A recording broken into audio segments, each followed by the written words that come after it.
খাঁচার ভিতর অচিন পাখি কেমনে আসে যায়, তারে ধরতে গেলে মন বেরি, ধরতে গেলে মন বেরি দিতেম পাখির পায়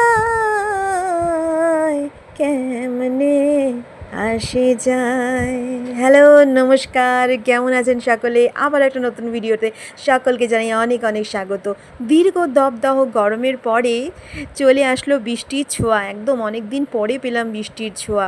তার সঙ্গে মানে বৃষ্টির আনন্দে একটু প্রবাহিত হয়ে হয়তো দু লাইন একটু গানও বেরিয়ে চলে আসলো। যাই হোক, সকালের টিফিনটা কোনো রকম সেরে আমি রেডি হয়ে গেছি, স্নান টান সেরে রেডি হয়ে গেছি আমার বাবুদের স্কুলে আমার ছোটকাকে পিক আপ করার জন্য।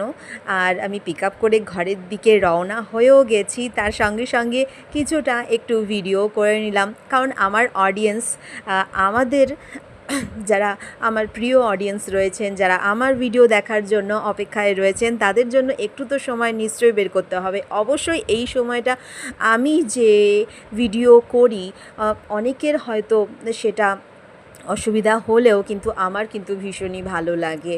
তো যাই হোক, বাড়িতে এসে রান্নাবান্নার তোড়জোড় তো করতেই হবে, কারণ পেটে কিছু না দিলে কি করে কাজ করব বলুন। তা আজকে তোমার দাদাভাই নিয়ে চলে এসেছে পুঁই শাক আর তার সঙ্গে কুমড়োর ফুল। তো এইগুলো রান্না করব। তার শাশুড়ি মাকে দায়িত্ব দিয়েছিলাম এগুলো কাটাকুটি মানে কুটনো কাটার জন্য। তো আমার শাশুড়ি মা একটু হাতে হাতে কেটে কুটে দিয়েছিলেন। তারপরে আর রান্না করার দায়িত্ব আমার। কাটাকুটি প্রায় শেষ। তার সঙ্গে হ্যাঁ, একটু এখন যে কাঁঠালের বীজ যেগুলো রয়েছে এইগুলো কিন্তু ভীষণ মারাত্মক খেতে লাগে, মানে ভেজে খাওয়া বলুন অথবা কোনো তরকারিতে বলুন ভীষণ ভীষণ ভালো লাগে, অথবা ডালেও কিন্তু ভীষণ ভালো লাগে। আমরা তো এরমভাবে প্রত্যেকটা জিনিসে দিয়ে খেতে আমাদের পরিবারের বাচ্চারাও কিন্তু খুব মজা নিয়ে খায়। তো যাই হোক, পুঁই শাকের মধ্যে আমি এগুলো দিয়ে দিয়েছিলাম, আগে সবজিগুলো ভাজা ভাজা করে নিয়েছিলাম। তবে যে পুঁই শাকের বীজটা আছে সেটা কিন্তু একদম পাতলা পাতলা করে কাটতে হবে, না হলে কিন্তু সেদ্ধ হওয়া খুবই মুশকিল, কারণ এই শাকটা তো তাড়াতাড়ি হয়ে যায়। তাই জন্য প্রথমে সবজিগুলো দিয়ে তারপরে একটু ভাপিয়ে সেদ্ধ হয়ে যাবার পরে কিন্তু শাকটা দিতে হবে। একটু শাকটা নাড়াচাড়া করার পরে আমার শাকটা কিন্তু একদম রেডি হয়ে গেছে।